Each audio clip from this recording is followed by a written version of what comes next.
आदि पराशक्ति की महिमाओं की घटनाओं को शौनकादि मुनियों को सुनाते हुए सुता महर्षि ने कहा, देवताओं से प्रतिशोध लेने के लिए रंभा के पुत्र महिषासुर अपने गुरु शुक्राचार्य के कहने पर तपस्या से ब्रह्मा को प्रसन्न करके वरदान मांगने के लिए तैयार हुआ।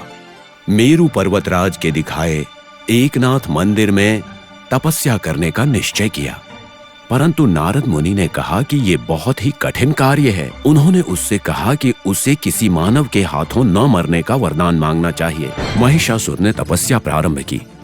उसकी तपस्या की शक्ति से इंद्रलोक कांप उठा। इंद्र ने बृहस्पति से कहकर उर्वशी और रंभा को उसके तपोभंग के लिए भेजा, पर इन दोनों के सारे प्रयास पूरी तरह से विफल रहे और उसकी तपस्या भंग नहीं हुई। वायु और वरुण देव भी अपने प्रयास में असफल रहे। बिना रुकावट के महिषासुर की तपस्या पूर्ण हुई। ब्रह्मदेव प्रकट हुए और उन्होंने वरदान दिया कि सृष्टि में कोई भी पुरुष उसकी हत्या नहीं कर पाएगा। फिर भी मुझे मृत्यु नहीं आएगी। हम चिरंजीवी हैं। मृत्यु मेरे समक्ष नहीं आ सकती। महिषासुर चक्रवर्ती आज से अजय है। मृत्युंजय है।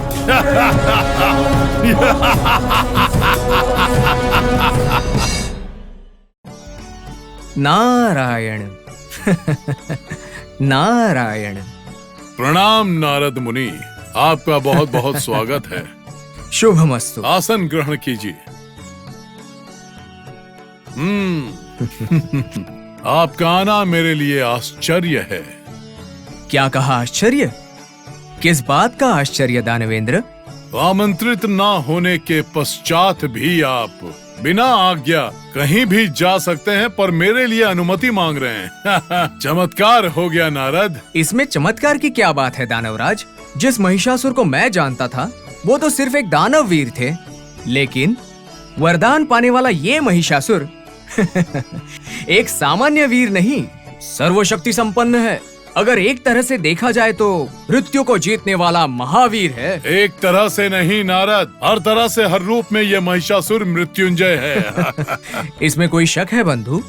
नारद जी, आपका ये संबोधन मुझे चिंता में डाल रहा है। कहीं ये अपनापन है या फिर उपहास उड़ा रहे हैं? मुझे आपसे यही समस्या है महिषासुर। हमें लगता है कि आपके पास सींग है, लेकिन हृदय नहीं और ना ही भावना। अब इसे ही ले लीजिए। कितने प्यार से और आदर से हमने आपको बंधु कहकर पुकारा, तो उस संबोधन को आप इस तरह असभ्य और विचित्र मानोगे क्या? ये माया से भरी बातें छोड़िए। वो मायावी महेंद्र और उसकी जाति के सभी लोग पर ना कभी विश्वास था और ना करूंगा। देवेंद्र के पक्षपात में होने वाले तुम देवेंद्र के विरोधी यानी मुझे बंधु कहकर बुला रहे हो। रुकिए दानवेंद्र, मैं आपका शक समझ सकता हूँ। मैं तो ब्रह्मा का मानस पुत्र हूँ और आप घोर तपस्या करके विधाता को प्रसन्न करके वरदान प्राप्त करने वाले ब्रह्मवर पुत्र हैं। उस तरह से देखा जाए तो हम दोनों एक दूसरे के बंधु ही हुए ना, इसीलिए आपको बंधु पुकारा। इसमें कोई माया तो नहीं छुपी है आपकी? नारायण नारायण, आप तो मेरे बंधु जैसे हैं। मैं चारों लोकों में घूमता हूँ, 4 लोगों से मिलता भी हूँ, चारों लोगों का समाचार जानता हूँ। मेरे पास जो समाचार है वो आपके जानने पर आपको कोई उपयोग होगा सोचकर वो बात बताने के लिए आया हूँ, बस उतना ही। और मेरा कोई उद्देश्य नहीं है। अगर आप नहीं चाहते तो मुझे बता दीजिए, बिना कुछ कहे मैं यहाँ से चला जाता हूँ। ऐसा नहीं है नारद मुनि। स्त्री के अलावा किसी पुरुष के हाथों मुझे मृत्यु न पाने का वरदान आपके आदेश पर ही तो मांगा था। उस सद्भावना से ही तो आज मैंने आपको प्रणाम किया है। क्या मैं आपके बारे में नहीं जानता? मैं आपके बारे में भली भांति जानता हूँ। नारद महामुनि जी, अगर आप गलत ना समझें, एक बात कहना चाहता हूँ। मैं गलत क्यों समझूंगा? आप तो मेरे अपने हैं, कोई पराये तो नहीं महिषासुर। अति शीघ्र मैं इंद्र और उसके देवताओं को उनके अधिकार से हटाकर देवलोक को दानव साम्राज्य का सामंत राज्य बनाऊंगा। हमारे साथ लड़ने के बाद अपना अधिकार खोकर जंगल के अलावा और कोई रास्ता ना रहने पर एक कोने में बैठकर रोने से अच्छा है मुझसे प्रार्थना करके मेरे शरण में आ जाएं उस इंद्र से तो मैं श्रेष्ठ ही हूँ। ये तो आपका कहना है, पर वो भी घुमा फिरा कर यही बात कह रहे हैं जो अभी अभी आपने कही है। इतना अहंकार! मैं इसी क्षण उसको पराजित करूंगा और तुम्हें दिखाऊंगा। आप उतने तो ताकतवर हो, ये तो मैं मानता हूँ, लेकिन सामान्य लौकिक विषयों के बारे में तो आप मासूम ही हो दानवेंद्र। मैं और मासूम? और नहीं तो क्या, पराजित करके दिखाऊंगा, पराभूत करके दिखाऊंगा, उनके अधिकार से हटाऊंगा। ये सब कहना जरूरी है क्या? कहने में और प्रत्यक्ष करके दिखाने में कितना फर्क है, ये तो आप जानते ही है ना। आप तो कह रहे हैं कि करूंगा, करके दिखाऊंगा, लेकिन वो महेंद्र तो ना कहेगा ना करने की बात करेगा, लेकिन जो करना है वो करके ही दिखाएगा। मुझे आपकी बात समझ में नहीं आ रही है नारद। समझ ना पाने के लिए ये कोई देव रहस्य है क्या दानवेंद्र? आप तो युद्ध के विषय में बिना कुछ किए ही झिझक रहे हो, लेकिन वहां वो देवेंद्र आपसे युद्ध की तैयारी कर रहा है। मुझे जो कहना था मैंने कह दिया है, अब आगे आपकी मर्जी और उसका भाग्य। क्या तुम तैयार नहीं हो? उन अल्पों से युद्ध करने के लिए तैयारी करनी पड़ेगी क्या? उनका सामना करने में मैं सक्षम हूँ। उस झूठे इंद्र का अहंकार खत्म करके हर तरफ से मेरे चरणों में गिरने के लिए उन्हें विवश नहीं किया तो मेरा नाम महिषासुर नहीं।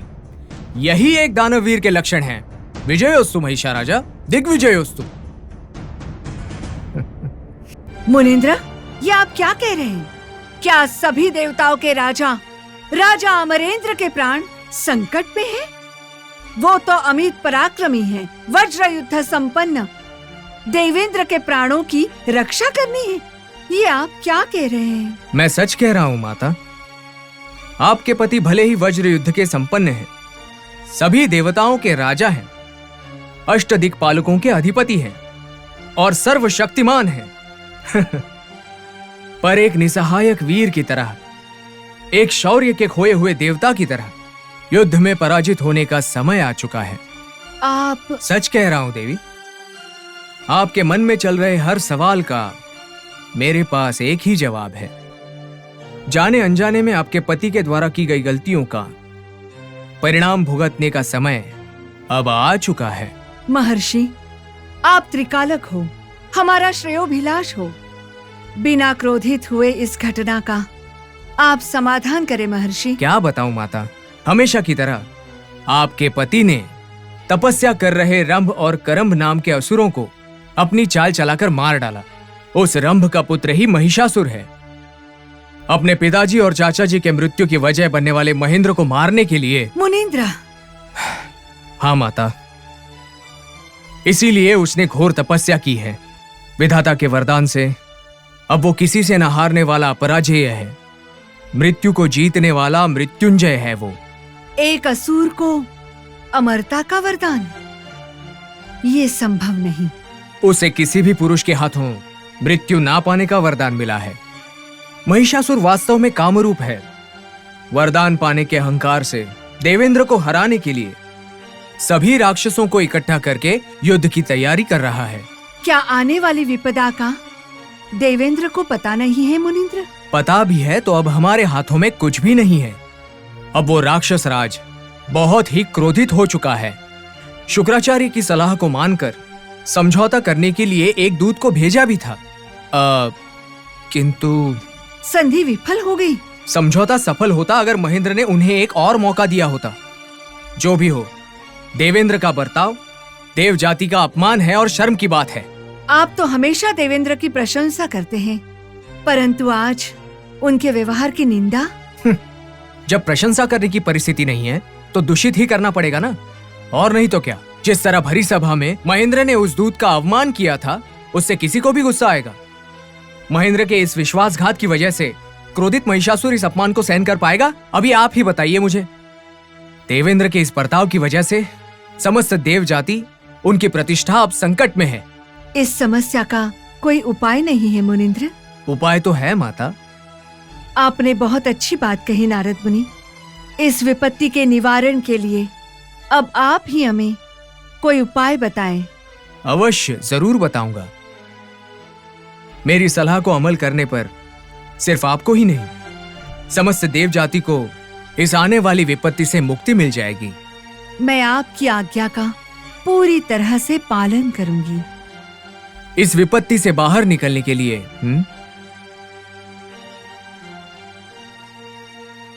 केवल इतना ही, इसके अलावा कोई उपाय नहीं। अब आप क्या करते हो क्या नहीं, आपके ऊपर निर्भर है। मेरा तो यही कहना है कि युद्ध को जीतने के लिए इंद्र की जगह इंद्र की सती होनी चाहिए। नारद मुनींद्र। हाँ माता, आपको ही जाना होगा। इंद्र क्रोध में आकर कुछ गड़बड़ कर देगा या फिर ज्वाला की तरह भड़क उठेगा। जब तक मेरी सलाह अमल नहीं होगी तब तक इस विपत्ति से बचना मुश्किल है। मुझे भय लग रहा है नारद मुनींद्र। माता सची देवी, भय लग रहा है या मन घबरा रहा है, ये कहने से क्या होगा। ये एक दैव कार्य है, आपको हिम्मत करनी ही चाहिए। जैसी आपकी आज्ञा मुनींद्र। शुभमस्तु। नारायण।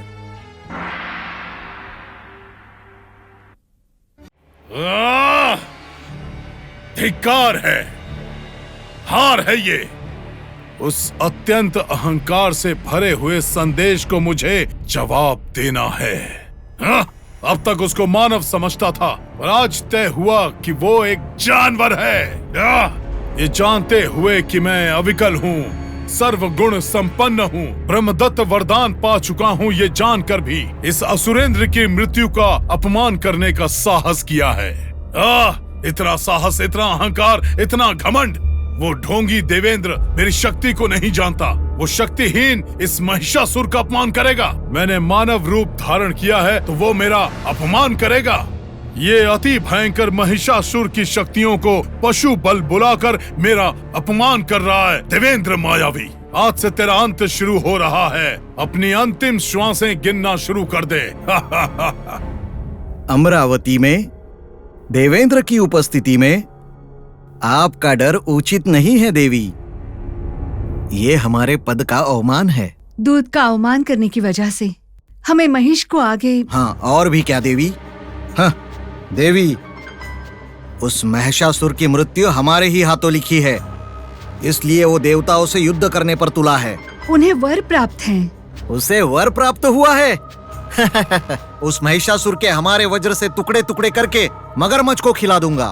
प्रभु, हमें दानव को मारना किसी भी तरह से संभव नहीं है। असुरों को अमरता का वरदान प्राप्त है। देवी, जिस भय का कोई अर्थ नहीं है उससे हमारी मधुर भावनाओं को ठेस मत पहुंचाओ। प्रभु, मेरी एक छोटी सी इच्छा है। देवेंद्र की पत्नी होकर एक छोटी सी इच्छा, आज्ञा करो देवी। वचन दीजिए कि पूरा करेंगे आप। जो इच्छा पूरी होनी है वो बिना वचन की भी होगी, और जो पूरी नहीं होनी है वो वचन देके भी नहीं होगी। यही सत्य है देवी। बिना संदेह के अपनी इच्छा बताइए देवी। स्वामी, किसी नर के हाथों उसकी मृत्यु नहीं है। ये क्या कह रही हो? जब आप युद्ध पर जाए उस समय हम भी आपके साथ आना चाहते हैं। देवी, अपने शब्दों से देवेंद्र की वीरता का अवमान मत करो। आपकी इच्छा देवेंद्र के प्रताप पर लगा हुआ दाग है। जब हम इतने पराक्रमशाली है देवी, सारे देवतागण हमारे साथ है, तो हमें भय किस बात का। समस्त देव सेना युद्ध में जीत का शंखनाद करने के लिए तैयार है, तो हमें कौन हरा सकता है। हमारा जीत उत्सव देख के शत्रु के दिल में भय की ज्वाला उपसानी चाहिए। हमारे जीत के बारे में सोचकर शत्रु का हृदय कांपना चाहिए। बिना संदेह मेरे वज्र से संपूर्ण असुर जाति का विनाश कर दूंगा। अब कहो देवी, इस भय का कोई अर्थ है क्या? आपको भयभीत होने की कोई आवश्यकता नहीं। स्वामी, हम आपका विजय ही चाहते हैं। हमारा विजय कोई नहीं रोक सकता देवी। व्यर्थ में चिंता करने की कोई आवश्यकता नहीं। आप आराम से जाकर चौसर खेलिए।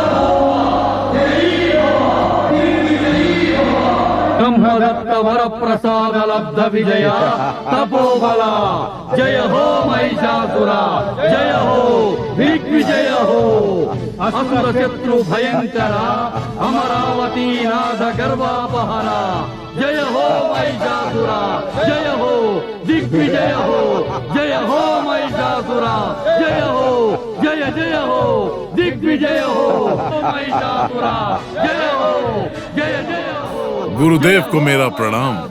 आयुष्मान भव। जय जय हो दिग्विजय हो महिषासुरा। तथास्तु। अपना अपना आसन ग्रहण कीजिए।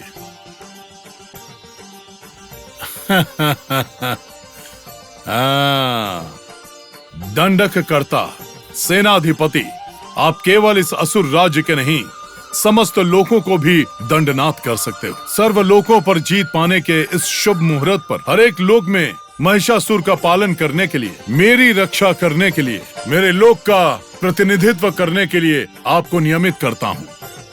क्या कहते हैं गुरुदेव? आपके द्वारा लिया गया निर्णय सही है देवेंद्र।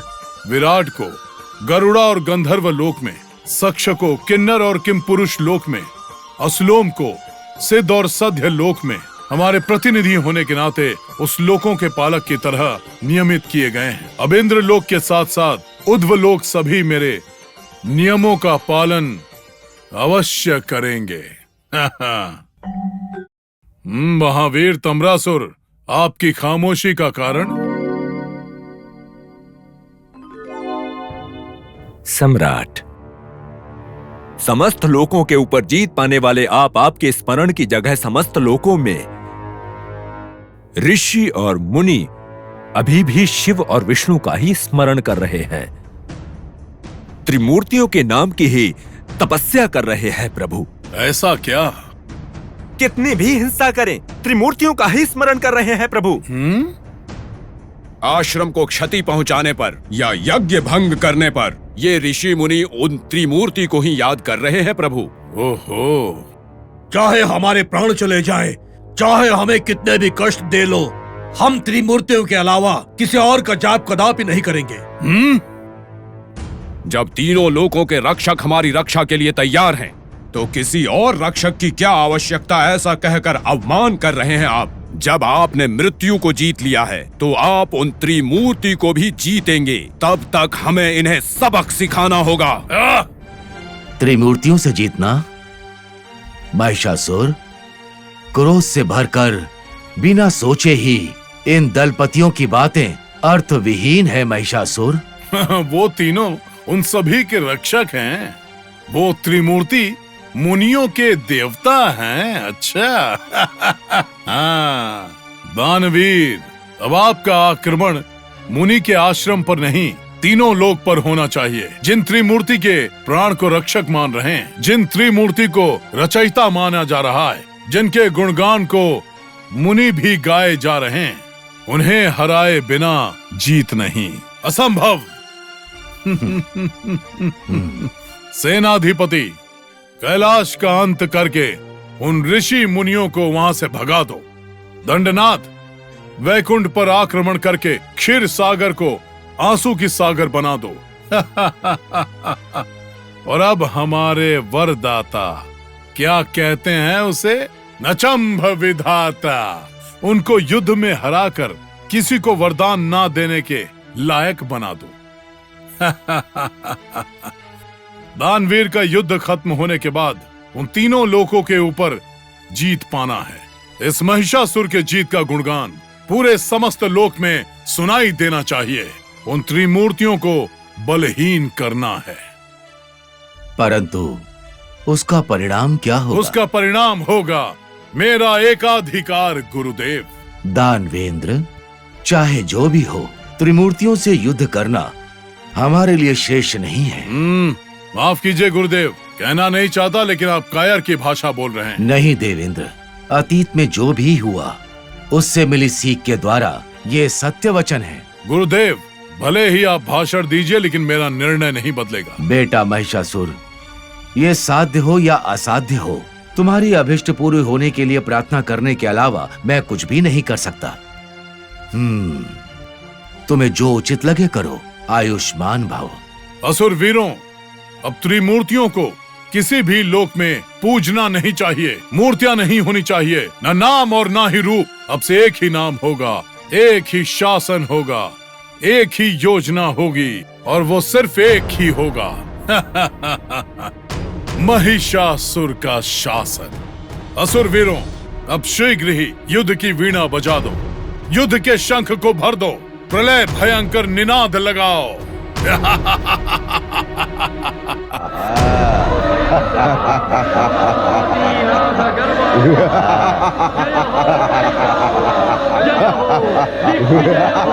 जय हो महिषासुरा, जय हो, जय जय हो, दिग्विजय हो। जय हो महिषासुरा, जय हो, जय जय हो, दिग्विजय हो। अच्छा, तो यहाँ छुपे हो, अपने निवास को छोड़कर। किसी को पता न चले ऐसी माया नगरी में छुपने से मैं आपको ढूंढ नहीं पाऊंगा, ये सोच रहे थे क्या? क्यों? श्री हरि एक कपट वेशधारी अतीत में माया मोहिनी बनकर हमें अमृत मिलने से रोककर सुरों में जाकर बैठा था। तुम्हारा छल अभी तक कम नहीं हुआ? रणभूमि को छोड़कर ऐसे छुपकर बैठने से अपने आप को विजेता घोषित करना चाहते हैं क्या? या मुझसे विनती करने के लिए देवता होने का अभिमान कहीं रुकावट तो नहीं बन गया है? विधाता स्वयं का भविष्य नहीं जानता, जो सत्य लोक को छोड़कर यहाँ आकर छुपा बैठा है। बूढ़े हो, बलहीन हो, तुमसे युद्ध करना व्यर्थ है। हमारी जीत को मानकर यहीं कोई किसी जगह पर महिषासुर का जाप करते हुए, वेद के पाठ पढ़ते हुए अपना अस्तित्व बचा लो। जाओ। तुम्हारा अब क्या करूं? कैलाशपति, युद्ध करने के लिए समक्ष खड़े होने की बजाय नंदी का पलायन और हृदय पर दया हो रहा है। अग्नि के ऊपर आध्या के जैसे अपने पराजय को अपने समक्ष देखकर हीन की भावना से ग्रस्त हुए जा रहे हो। जाइए, अपने चेहरे को कहीं छुपा लीजिए। महिषासुर, जब तक तुम्हारे घमंड का पर्दा नहीं उठेगा, तुम्हें सत्य का बोध नहीं होगा। सत्य का बोध नहीं हुआ तो सर्वशक्तिमान कौन है और पराशक्ति का घमंडी कौन है, ये तुम्हें ज्ञात नहीं होगा।